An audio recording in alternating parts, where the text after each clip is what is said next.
Dear friends, welcome to Ingralit English Grammar and Literature.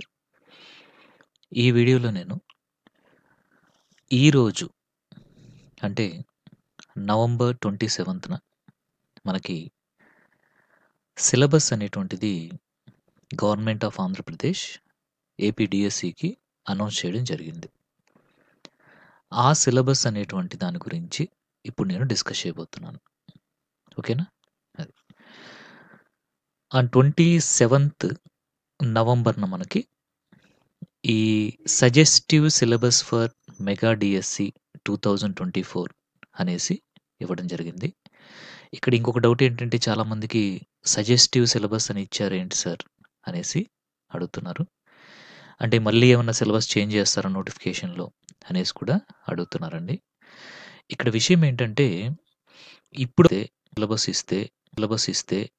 ఇస్తే aspirants ఊరుకుంటారా? ఊరుకోరు కదా! కాబట్టి ఈ సిలబస్సే మీకు నోటిఫికేషన్‌లో కూడా ఉంటుంది. మాక్సిమం ఇదే ఉంటుంది. ఎందుకంటే ఇప్పుడు ఇచ్చినటువంటి సిలబస్‌కి, నోటిఫికేషన్‌లో ఇచ్చేటువంటి సిలబస్‌కి డిఫరెన్సెస్ అనేటువంటివి వస్తే ఏ యాస్పిరెంట్ కూడా సైలెంట్‌గా ఉండడు.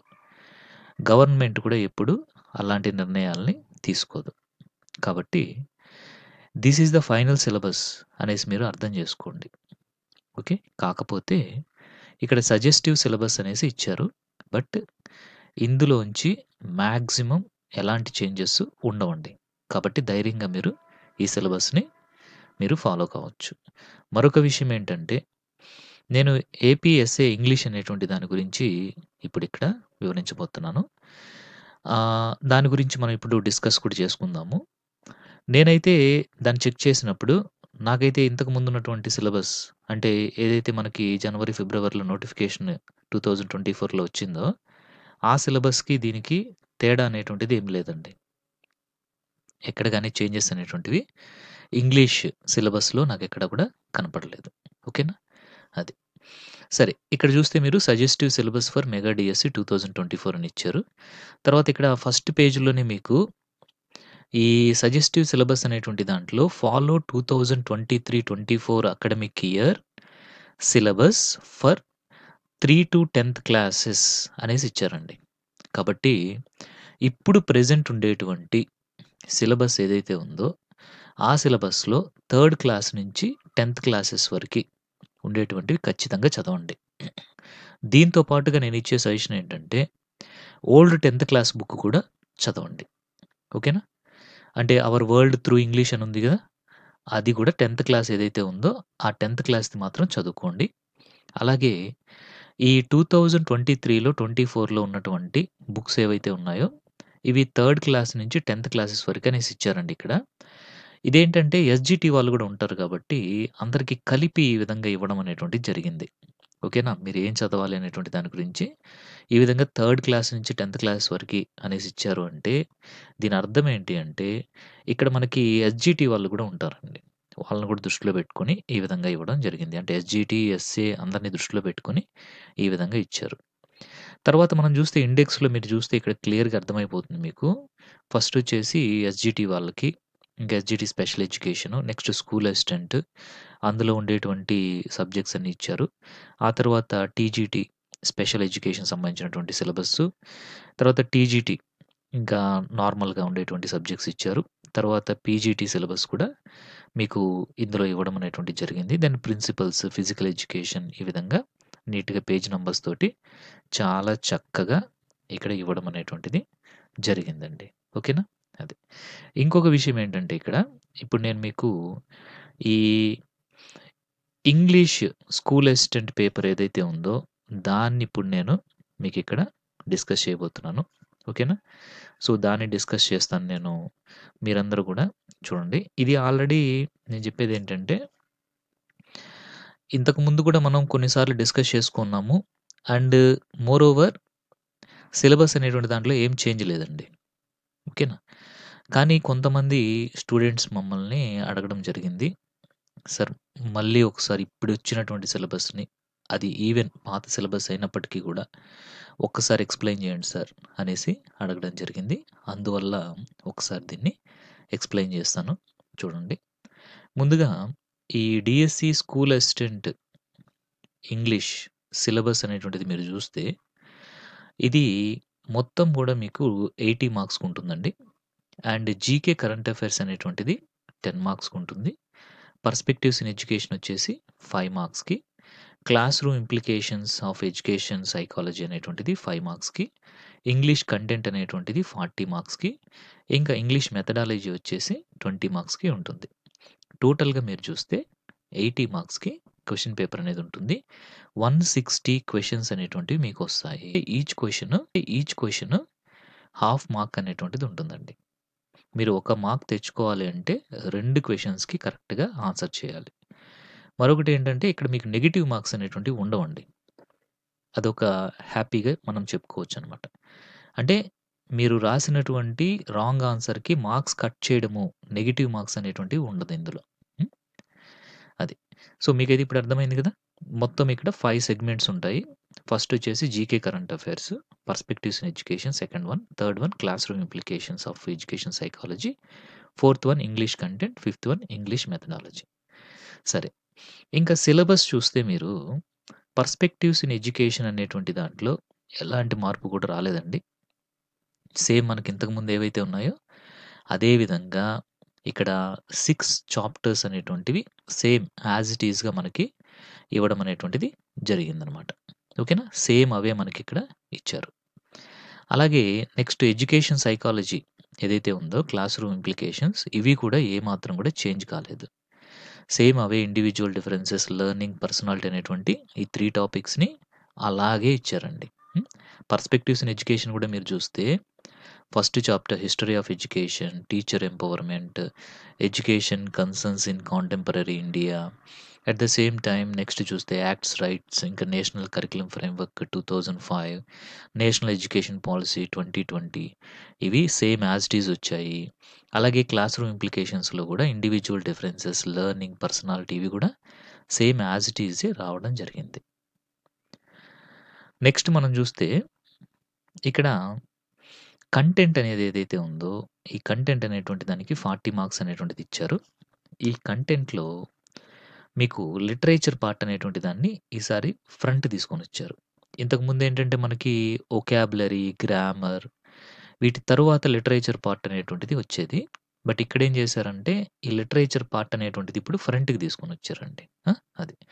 చూడండి ఇక్కడ లిటరేచర్ పార్ట్ మీరు చూసినట్లయితే ఇక్కడ లిటరేచర్ అనేటువంటి దాంట్లో బ్యాక్‌గ్రౌండ్ ఆఫ్ ఇంగ్లీష్ లిటరేచర్ ఉంటుంది. ఇక్కడ poetical types, stanza forms, schools and movements, dramatic types, the essay, the novel, the short story ఇవన్నీ కూడా ఉంటాయి. అలాగే లిటరరీ టర్మ్స్‌లోకొచ్చేసరికి పారలెలిజం అనేటువంటి దాని దగ్గర నుంచి ఇక్కడ రైమ్ స్కీమ్ అనేటువంటి దాని వరకి కూడా మొత్తం ఉంటుంది. అలాగే నెక్స్ట్ మనం చూస్తే పొయెట్రీలో వచ్చేసి 'where the mind is without fear', 'the cloud', 'the nation strength', 'palanquin bearers', 'the road not taken', 'slumber did my spirit seal', 'telephone conversation', 'the night of the scorpion' ఇవన్నీ పొయెట్రీ కిందకొస్తాయి. Prose లేదా essay కిందకొస్తే 'of studies', 'self reliance', 'on shaking hands', 'what makes a nation' ఇవన్నీ ఉంటాయి. Novels కింద 'animal farm', 'Swami and friends' అనేటువంటి novels ఉంటాయి. అలాగే డ్రామా కింద 'twelfth night', 'the importance of being earnest' ఉంటాయి. షార్ట్ స్టోరీస్ కింద 'the bet', 'engine trouble', 'after 20 years', 'the thief' same syllabus అండి. ఏది కూడా మార్చలేదు. ఓకేనా? నథింగ్ హాస్ బీన్ చేంజ్డ్ అనమాట. సేమ్ ఇంతకుముందు మనం ఏవైతే ఉన్నాయో అవే ఇప్పుడు గూడా మీకిచ్చారు. ఎలాంటి చేంజెస్ కూడా లేవు. నెక్స్ట్ అలాగే మీరు జూస్తే ఇక్కడ చూడండి ఈ వొకాబులరీ ఇంకా ఈ గ్రామర్ ఇవన్నీ గూడా క్లాస్ 6 నుంచి ఇంటర్మీడియేట్ లెవెల్ వరకి ఉండేటువంటి టెక్స్ట్ బుక్స్‌లో ఉన్నటువంటి గ్రామరు, వొకాబులరీ చదవాలండి. చాలామంది అడిగే డౌట్ ఏంటంటే, సార్ మేము లెసన్స్ కూడా చదవాలా? నాన్ డీటెయిల్ కూడా చదవాలా? అనేసి అడుగుతున్నారండి. నేను చెప్పేదేంటంటే, లెసన్స్ మీరు చదవాల్సినటువంటి అవసరం లేదు. ఎందుకంటే, సిక్స్త్ క్లాస్ నుంచి ఇంటర్మీడియేట్ వరకు ఉండే లెసన్స్ అన్నీ మీరు చదవాల్సిన అవసరం లేదు. కాకపోతే ఆ లెసన్స్‌లో ఉండేటువంటి గ్రామరు, ఆ లెసన్స్‌కి సంబంధించినటువంటి వొకాబులరీ, ఆ లెసన్స్‌కి సంబంధించినటువంటి గ్లోజరీ ఇలాంటివి నేర్చుకోవాలండి. అవి మీకు జనరల్‌గా లెసన్ బ్యాక్ సైడ్ ఇవ్వడం జరుగుతుంది. అవన్నీ నేర్చుకోవాలి. వాటికి సంబంధించినటువంటి ఈడియమ్స్ కానీ, ఫ్రేజెస్ కానీ ఇవన్నీ కూడా నేర్చుకోవాలి. మరి లెసన్స్‌లోంచి ఏదన్నా క్యారెక్టర్స్ నేమ్స్ ఇలాంటివి ఇస్తారా సార్ అంటే, మాక్సిమం ఇవ్వరండి. మీరు ఇంకా లేదు సార్ మేము చదువుతాము. మాకు అంత కెపాసిటీ ఉంది, టైమ్ ఉంది. మేము చదువుకుంటాము అంటే మీ ఇష్టమండి. కాకపోతే లీస్ట్ ప్రిఫరెన్స్ అనేది ఇవ్వండి. ఓకేనా? నేనైతే నా స్టూడెంట్స్‌కి యూ నీడ్ నాట్ రీడ్ అనేసి జెప్తాను. ఓకేనా? ఏం జెప్తాను అంటే, ఈ ఈ క్లాస్ టెక్స్ట్ బుక్స్ ఏవైతే ఉన్నాయో 6థ్ నుంచి ఇంటర్మీడియేట్ వరకి, వాటిలో ఉండేటువంటి వొకాబులరీ, గ్రామర్ పాయింట్, గ్లోజరీని చదివితే సరిపోతుంది అనేసి నేను జెప్తానండి. లేదు సార్ మాకు డౌట్‌గా ఉంది. మేము లెసన్స్‌లో కూడా చదువుకుంటాము అంటే మీ ఇష్టం అదింక. హ్మ్. అది. ఇంక వొకాబులరీ చూసినట్లయితే మీరిక్కడ synonyms, antonyms, homonyms, hyponyms, spellings, one word substitutes, phrasal verbs, idiomatic expressions, proverbs, word formation, short forms, full forms, abbreviations, ఇంకా వర్డ్ కొలోకేషన్స్, ఫారెన్ ఫ్రేజెస్ ఇక్కడి వరకి ఇది మొత్తం గూడా వొకాబులరీ కిందకొస్తుందనమాట. ఇవి ఇండివిడ్యువల్‌గా చదువుకోవాలి.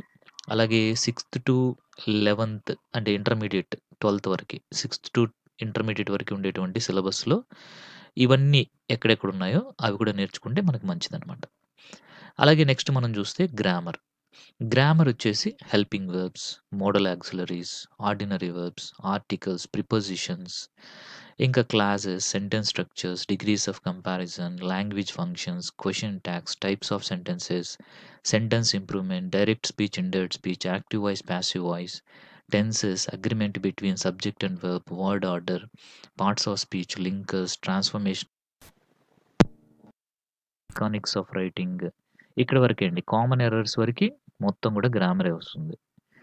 నెక్స్ట్ మనం చూస్తే మెకానిక్స్ ఆఫ్ రైటింగ్ అని ఇచ్చారు కదా! ఇందులో ఏంటంటే పంక్చుయేషన్ అండ్ క్యాపిటలైజేషన్ గురించి ఉంటాయి. ఇది కూడా మొత్తం ఉంటుంది. ఇంకా కాంపోజిషన్, రైటింగ్ డిస్కోర్సెస్ గురించి ఇచ్చారు. Letter writing, news report, diary entry, conversation, description, diary entry, biographical sketch, story, script for a speech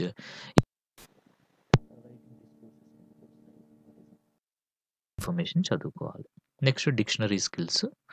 next pronunciation. ఈ ప్రొనౌన్సియేషన్ కింద ఫొనెటిక్స్, స్ట్రెస్, ఇంటోనేషన్ అనేటువంటి వాటి గురించి నేర్చుకోవాలి. అలాగే అందులో ఫొనెటిక్ ట్రాన్స్క్రిప్షన్ గురించి, స్ట్రెస్ మార్కింగ్ గురించి కూడా, ఇంకా ఇంటోనేషన్ కాంటెక్స్ట్‌ని బట్టి ఇంటోనేషన్ కూడా నేర్చుకోవాలి.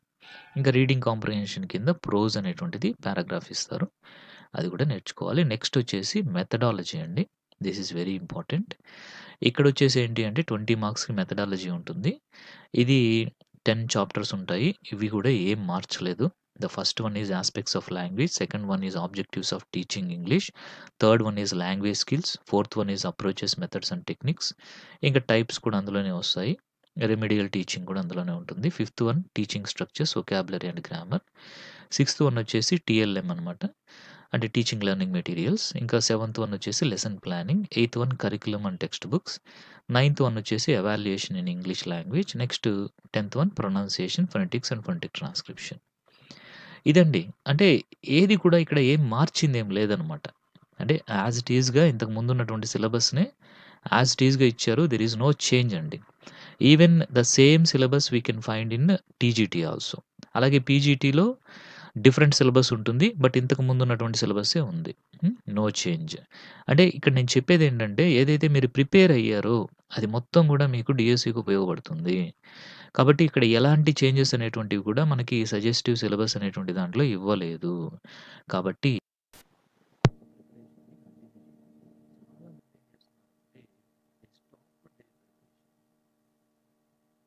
ఎందుకని అంటే నోటిఫికేషన్ అనేది పోస్ట్‌పోన్ అయింది. అందుకనేసి వాళ్ళు వాళ్ళ యొక్క ప్రిపరేషన్‌ని పాజ్ చేశారు.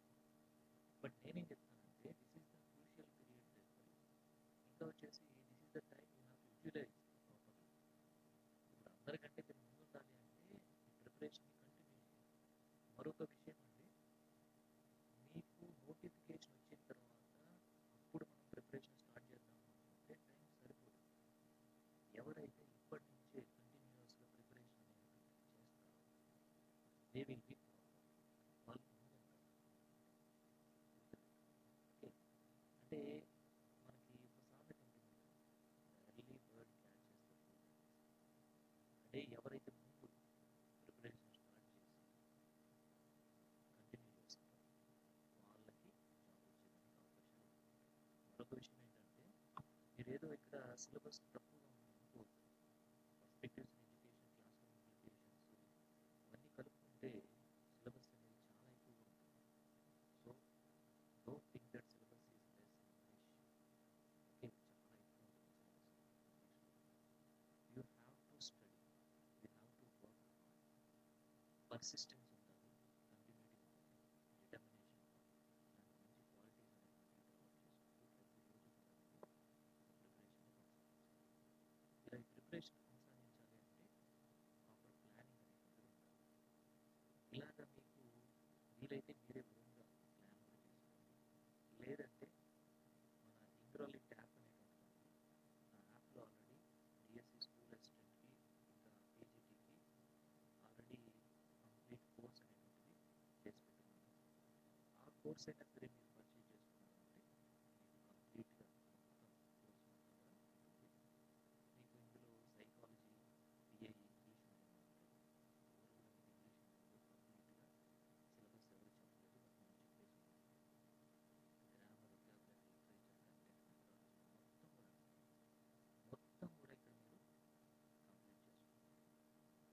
ఇది ఇక్కడ మన కోర్స్ తీసుకోవడం వల్ల మీకు అడ్వాంటేజ్ ఏంటి అనేది కూడా నేను చెప్తాను. సార్ సిలబస్ కంప్లీట్ చేస్తారో లేదో అని భయం మీకు అక్కర్లేదు. ఎందుకంటే కంప్లీట్గా సిలబస్ మొత్తం కూడా కంప్లీట్ చేసుకుంటారు.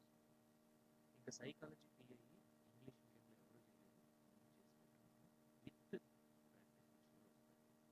Grammar, vocabulary, literature, content, methodology మొత్తం కూడా ఇన్ డీటెయిల్డ్గా చాలా చక్కగా డెప్త్గా క్లాసెస్ మొత్తం కూడా చేసి వీడియోస్ ఆల్రెడీ పెట్టేసుకున్నాం. మరొక విషయం ఏంటి అంటే ఇక్కడ మెథడాలజీ అనేటువంటి దానికి కూడా ప్రాక్టీస్ బిట్స్ ప్రతి టాపిక్కి కూడా వొకాబులరీ దగ్గర నుంచి గ్రామర్, లిటరేచర్, కంటెంట్ మొత్తం ప్రతి దానికి ప్రాక్టీస్ బిట్స్ కూడా ఉంటాయి. ఇది కాకుండా బ్యాచెస్ కూడా పెట్టుంటామండి. ఈ బ్యాచెస్‌లో ప్రెజెంట్ 3 బ్యాచెస్ అనేటువంటివి రన్ అవుతూ ఉన్నాయి. సో, ఇక్కడ 65 డేస్ షెడ్యూల్ ఉంటుంది. ప్రతి బ్యాచ్‌కి కూడా 65 డేస్ షెడ్యూల్ ఇస్తాము. ఏ రోజు క్లాసెస్ ఆ రోజు పోస్ట్ చేస్తాము. వాటిపైన డైలీ టెస్ట్ కూడా ఉంటుందన్నమాట. ఈ విధంగా వీక్లీ రివిజన్ టెస్ట్‌లుంటాయి, డైలీ టెస్ట్‌లుంటాయి. అలాగే ఇవైపోయిన తర్వాత 10 గ్రాండ్ టెస్ట్‌లు కూడా పెడతామండి ఇందులో. ఇవి కాకుండా పీడిఎఫ్‌లు కూడా కోర్స్ పర్చేజ్ చేసిన వెంటనే మీ వాట్సాప్‌కి జరగవచ్చు. సో, ఈ మొత్తం ప్యాకేజ్ ఇంకా మీకు సపోర్టెడ్‌గా ఏం చేస్తాము అంటే కొన్ని పీడిఎఫ్స్ పంపిస్తాము. కరెంట్ అఫైర్స్‌కి పీడిఎఫ్స్ పంపిస్తాము. అలాగే జీకేకి సంబంధించి టెస్ట్‌లు కూడా కండక్ట్ చేస్తామండి. ఓకేనా? అది. ఆ సపోర్ట్ అనేది ఇస్తాము. జీకేకి, కరెంట్ అఫైర్స్‌కి సపోర్ట్ ఇస్తాము. బట్ మీరైతే జీకేకి, కరెంట్ అఫైర్స్‌కి ఓన్‌గా ప్రిపేర్ కావాలి. హ్మ్. ఇంకా క్లాసెస్ విషయానికొస్తే మీకు చాలా చక్కగా అర్థమవుతాయి. మీకు జీరో నాలెడ్జ్‌తో మీరు క్లాస్ విన్నా సరే, క్లాస్ కంప్లీట్ అయ్యేసరికి మీరు 100% ఆ టాపిక్ గురించి చక్కగా తెలుసుకుంటారు. అంత చక్కగా క్లాసెస్ అనేటువంటివి బైలింగ్వల్‌లో ఉంటాయి. మీకు ఏదైతే క్లాస్‌లో చెప్తానో అదే పీడిఎఫ్స్ కూడా మీకు పంపించడం జరుగుతుంది. కాబట్టి మీరు నోట్స్ రాసుకునేటువంటి కష్టం కూడా మీకుండదు. వాటిల్ని మీరు జిరాక్స్ తీపిచ్చుకున్నారు అంటే ఇంకా నోట్స్ రాసేదానికి పట్టే టైం కూడా మీకు సేవ్ అవుతుందనమాట. సో, ఈ కోర్స్ వచ్చేసి మీకు మన గూగుల్ ప్లే స్టోర్‌లోకెళ్ళి టైప్ చేస్తే మన యాప్ వస్తుంది. దాన్ని డౌన్‌లోడ్ చేసుకోండి. ఇంకా దాన్ని డౌన్‌లోడ్ చేసుకొని మీరు దాంట్లోకి ఎంటర్ అయిన తర్వాత మీకు డిఫరెంట్ కోర్సెస్ ఉంటాయి. అందులో పాపులర్ కోర్సెస్ మనకి ఈ English SA and TGT mentorship course అని ఉంటుంది. యాక్చువల్‌గా ఇప్పుడు ఇది ఆఫర్‌లో మీకు 3500 ఉందండి. యాక్చువల్‌గా దీని కాస్ట్ వచ్చేసి 4500 పెట్టున్నాము. బట్ 1000 ఆఫర్‌లో ఇప్పుడు 3500 ఉంది. ఇది ఒక కంప్లీట్ కోర్స్ అండి. హ్మ్. ఇంకా షెడ్యూల్ అనేటువంటిదైతే చాలా వండర్‌ఫుల్‌గా ఉంటుంది. మీరు ఒకసారి యాప్ డౌన్‌లోడ్ చేసుకోండి. లింక్ కూడా నేను డిస్క్రిప్షన్‌లో ఇస్తాను. యాప్ డౌన్‌లోడ్ చేసుకొని చూడండి. మీరు చూసిన తర్వాత మీకు అందులో కొన్ని ఫ్రీ వీడియోస్ కూడా ఉంటాయి. వాటిల్ని కూడా చూడండి. మీకు ఓకే, ఎవ్రీథింగ్ ఈస్ గుడ్ అనుకుంటేనే you can purchase it. There is no compulsion అనమాట. మీరు